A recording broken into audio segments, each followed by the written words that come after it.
This is Revathi. Welcome back to writer Revathi channel. హృదయ స్పందన episode number 27. Petrol bunk నుండి స్పందనను కోపంగా తీసుకువెళ్తున్న హృదయ్. అసలు ఏం జరిగింది? కథలోకి వెళ్ళబోయే ముందు దయచేసి వీడియోకి ఒక లైక్ ఇవ్వండి, అలాగే హైప్ ఇచ్చి వీడియోని సపోర్ట్ చేయండి.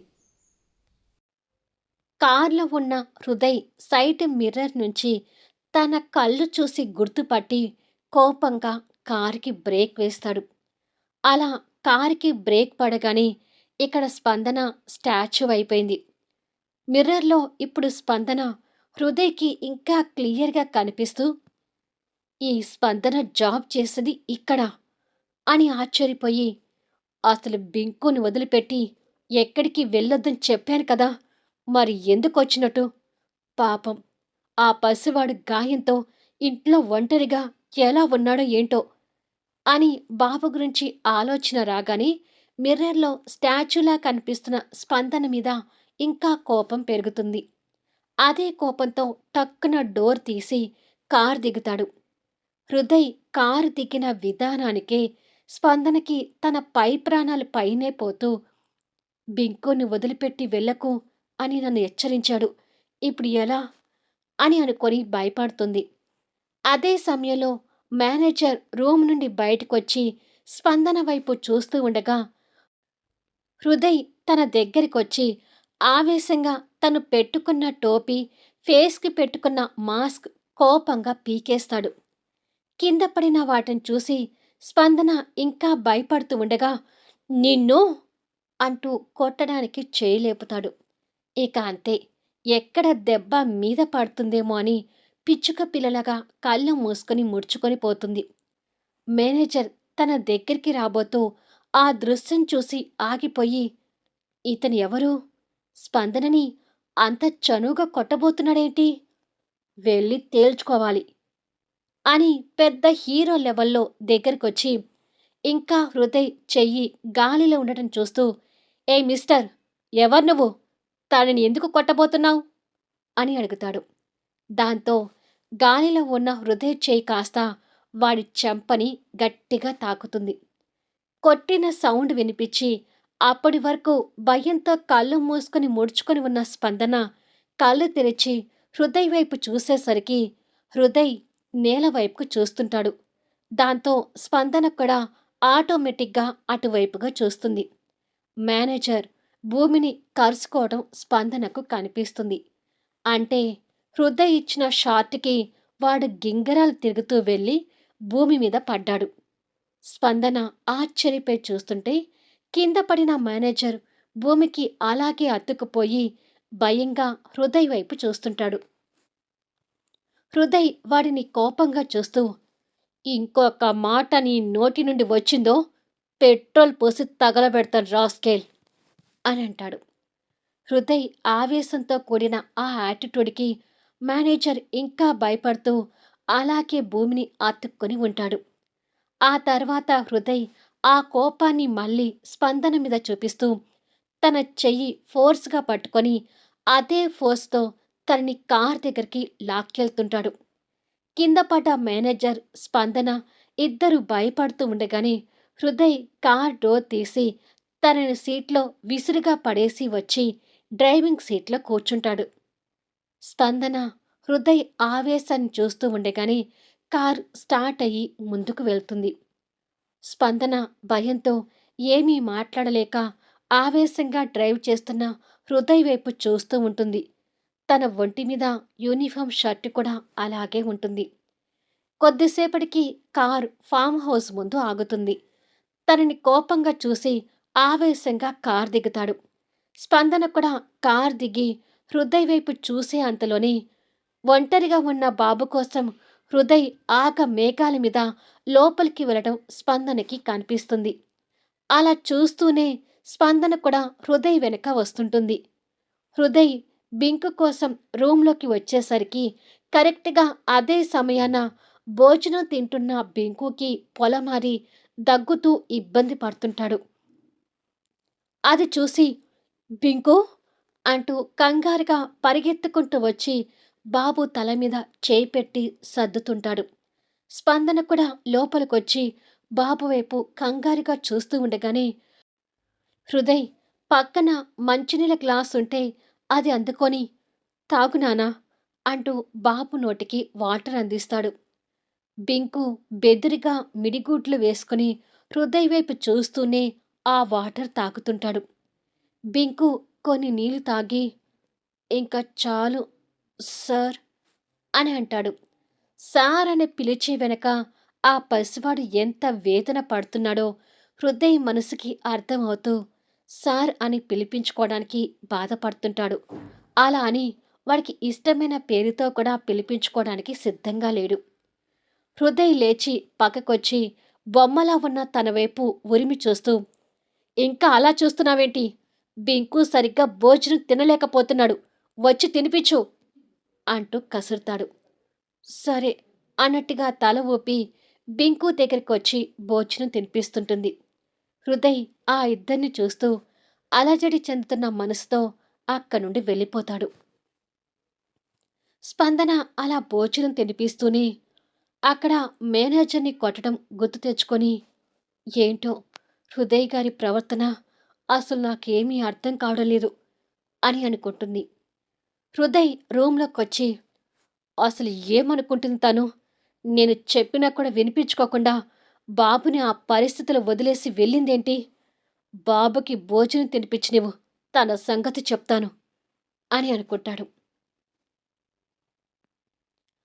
కావ్య ఓ షాపింగ్ నుంచి బయటికొచ్చి నడుస్తూ ఉండగా జనాలు గుమ్మికూడటం గమనించి, ఏమై ఉంటుందక్కడ అని అనుకొని అటువైపుగా వెళ్తుంది.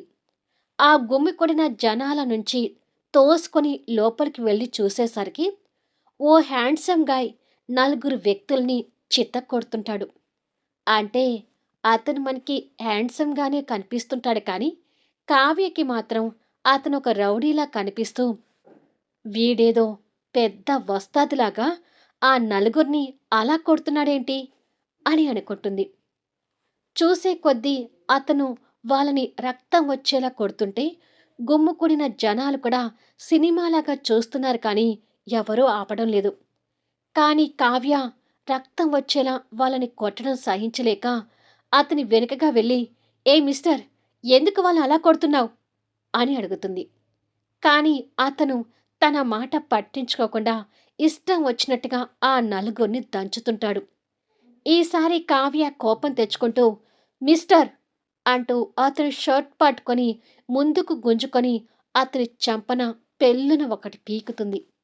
ఆ ఫోర్స్‌కి అతని ఫేస్ కనపడకుండా పక్కకు వెళ్తే, తన్నులు తింటున్న వాళ్ళు, అక్కడ గుమ్మికూడిన జనాలు అతి ఆశ్చర్యంగా చూస్తూ ఉండగా, దెబ్బతిన్న పర్సన్‌కి దిమ్మ తిరిగి కళ్ళు బైర్లు కమ్ముతుంటాయి. ఒక్కసారిగా తల విదిలించుకొని తన వైపు చూస్తాడు. ఒక్క క్షణం ఇద్దరి కళ్ళు అలా అలా కలిసిపోయాయి. కానీ ఆ ట్రాన్స్ ఎక్కువసేపు ఉండకుండా మండుతున్న చెంప అతనికి గుర్తొచ్చి, అమ్మని, ఎవతివే నువ్వు? నన్ను కొట్టావు అని కోపంగా అడుగుతాడు. మెడలో రౌడీలాగా కర్చీఫ్ కట్టుకొని పోకిరిగాడిలాగా కనిపిస్తున్న అతన్ని ఇంకా కోపంగా చూస్తూ, రేయ్, మర్యాదగా మాట్లాడు అని అంటుంది కావ్య. ఏంటే మర్యాదగా మాట్లాడేది? నన్ను కొట్టినందుకు నీకు మర్యాద ఇవ్వాలా అంటూ తన మీదికి రాబోతుంటే, మిస్టర్ అంటూ కాస్త దూరం నుండి ఒక వాయిస్ వినిపిస్తుంది. ఇద్దరూ అటువైపుగా చూస్తారు. కానిస్టేబుల్తో అక్కడికి ఎస్ఐ నిలబడి ఉంటాడు. అమ్మో, పోలీసులు ఇక్కడికెందుకొచ్చారు అని అతను అనుకుంటూ ఉండగా, కావ్య దగ్గరికి వెళ్ళి, రండి ఎస్ఐ గారు, నేనే మీకు ఫోన్ చేసింది అని అంటుంది. దాంతో కావ్యని అతను ఇంకా కోపంగా చూస్తుంటాడు. ఫోన్ చేసి మంచి పని చేశావమ్మా అని ఎస్ఐ అతని దగ్గరికి వెళ్ళి పక్కన గాయాలతో ఉన్న వారిని కూడా చూసి, ఏంటి ఇక్కడ న్యూసెన్స్, ఎందుకు వాళ్ళని అలా కొట్టావు అని అడుగుతాడు. అక్కడ కొట్టడానికి కారణాలు ఏంటి అనేది కావ్యకి కూడా తెలియదు కాబట్టి ఆన్సర్ కోసం చూస్తుంటుంది. అతను ఆన్సర్ చెప్పడానికి ఇబ్బంది పడుతుంటే, మేం చెప్తాం సార్ అంటూ దెబ్బలు తిన్న నలుగురు ముందుకొచ్చి, అతను మాకు మందు పార్టీ ఇచ్చాడని చెప్పి మేము అతనికి మందు పార్టీ ఇవ్వలేదని మమ్మల్ని చిత్తకొడుతున్నాడు సార్ అని అంటారు. ఆ కొట్లాటకి కారణం విని అందరితో పాటు ఎస్ఐ కావ్య కూడా అతని వైపు ఒక విచిత్రమైన చూపుతో చూస్తుంటారు. ఛీ! అన్నట్టు కావ్య చూపుల్లో అర్థం అతనికి తెలుస్తుంటే, ఛ! నా పార్టీలో మందు తాగింది కాకుండా ఒక్క ఆడపిల్ల ముందు నా పరువు తీశారు వెధవలు అని తిట్టుకుంటాడతను. ఈ మాత్రానికి ఇక్కడ ట్రాఫిక్ ఆగిపోయేటట్టుగా నువ్వు వాళ్ళని కొట్టాలా అని అడుగుతాడు ఎస్ఐ. అంత ఈజీగా తీసుకోకండి సార్. దేనికైనా న్యాయం న్యాయం ఉండాలి కదా అంటాడు అతను ఫోజుగా. ఇంతకీ నీ పేరేంటి అని అడుగుతాడు ఎస్ఐ. ది గ్రేట్ కిరణ్ అంటూ కాలర్ ఎగరేసి గొప్పగా చెప్తాడు. అయితే నీకు న్యాయం పోలీస్ స్టేషన్లో చేస్తాను పద అంటూ ఎస్ఐ కిరణ్ మెడ వెనక చేయి పెట్టి ముందుకు నెడతాడు. కిరణ్కి అది ఇంకా అవమానంగా అనిపిస్తూ, ఎస్ఐ నేనెవరో నా పవర్ ఏంటో తెలియక నా మీద చేయి వేస్తున్నావు అంటూ బెదిరిస్తాడు. ఆహా నీ పవర్ ఏంటో కూడా పోలీస్ స్టేషన్కి వెళ్ళాక చూస్తానులే అని కానిస్టేబుల్స్ వీళ్ళందరినీ తీసుకెళ్ళి కాన్వాయ్ ఎక్కించండి అంటాడు ఎస్ఐ. రా అంటూ కానిస్టేబుల్స్ కిరణ్ని లాక్కొని వెళ్తుంటే, ఏ పిల్ల ఇదంతా నీ వల్లే. నన్ను చంప మీద కొట్టింది కాకుండా నన్ను పోలీసులకు పట్టిస్తావా?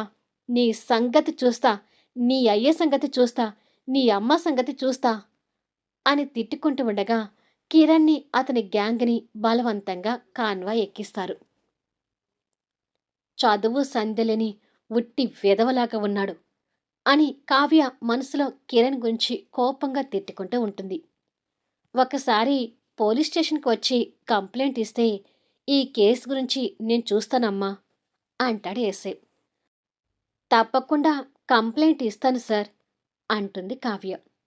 మరి కాసేపటికి పోలీస్ స్టేషన్లో ఆ నలుగురు ఒక లాకప్లో, కిరణ్ ఒక లాకప్లో ఉండగా కంప్లైంట్ రాయటానికి ఎస్ఐ తన ముందు పేపర్ పెట్టి, నీ పేరేంటమ్మా అని అడుగుతాడు. డాక్టర్ కావ్య. ఈ దగ్గరలో ఉన్న హాస్పిటల్లో ఆర్థోపెడిక్ డాక్టర్గా జాయిన్ అయ్యాను అని అంటుంది. తను డాక్టర్ అనగానే 6 సంవత్సరాల కిందట కిరణ్ డాక్టర్గా ఆఫ్రాన్ ధరించి మెడిసిన్ చదువుకుంటున్న రోజుల్లో ఓ సంఘటన గుర్తొచ్చి, ఏ పిల్ల నువ్వు డాక్టర్వా? నాకు డాక్టర్స్ అంటేనే ఎలర్జీ. మీ డాక్టర్లని అస్సలు నమ్మకూడదు. డబ్బుల కోసం అడ్డమైన పనులన్నీ చేస్తారు. ఐ హేట్ డాక్టర్స్ అని తిట్టుకుంటూ ఉంటే కావ్య అతని మాటలకు ఆశ్చర్యంగా చూస్తుంటుంది. అతని మాటలు పట్టించుకోకుండా నువ్వు కంప్లైంట్ రాయమ్మా అంటాడు ఎస్ఐ. ఏ పిల్ల నేనెవర్నో నీకు తెలీదు. నా గురించి తెలిస్తే నువ్విలా చేయవు. మరి కాసేపట్లో మా అన్నయ్య నన్ను విడిపించుకొని తీసుకువెళ్ళడానికి ఇక్కడికి వస్తాడు. మా అన్నయ్య ఇక్కడికి వచ్చాడంటే నా వెనక ఉన్న బలమేంటో నీకు తెలుస్తుంది అంటూ ఫోజులు కొడుతుంటాడు. ఏడ్చావులే అని కావ్య తిట్టుకుంటూ కంప్లైంట్ రాయటం ముగిస్తుంది. ఏ పిల్ల నీకు మా నాన్న మా అన్నయ్య గురించి తెలీదా? మా నాన్న ప్రకాష్ గారు సీకే గ్రూప్ ఆఫ్ ఇండస్ట్రీస్కి చైర్మన్. మా అన్నయ్య చరణ్ సీకే గ్రూప్ ఆఫ్ ఇండస్ట్రీస్కి ఎండి అని గొప్పగా అంటాడు. అది కొంచెం ఫేమస్ ఇండస్ట్రీ కాబట్టి కావ్య ఆ పేరు వినటం గుర్తు. పైగా వాళ్ళ పేర్లు అప్పుడప్పుడు వినటం గుర్తొచ్చినట్టుగా ఉంటుంది. కాకపోతే కావ్య వాళ్ళని ఎప్పుడూ చూడలేదు. ఆల్రెడీ ఈ క్యారెక్టర్స్ శ్రీనాథ్ గారి ఫ్యామిలీ ఫ్రెండ్స్గా పరిచయం అయ్యారు. అంతలో CK group of industries MD Charan హుందాకా లోపలికొచ్చి లాకప్లో ఉన్న తమ్ముడిని చూస్తాడు. అన్నయ్య వచ్చావా అని కిరణ్ సంతోషంతో అంటూ ఉండగా అందరూ అతని వైపు చూస్తారు.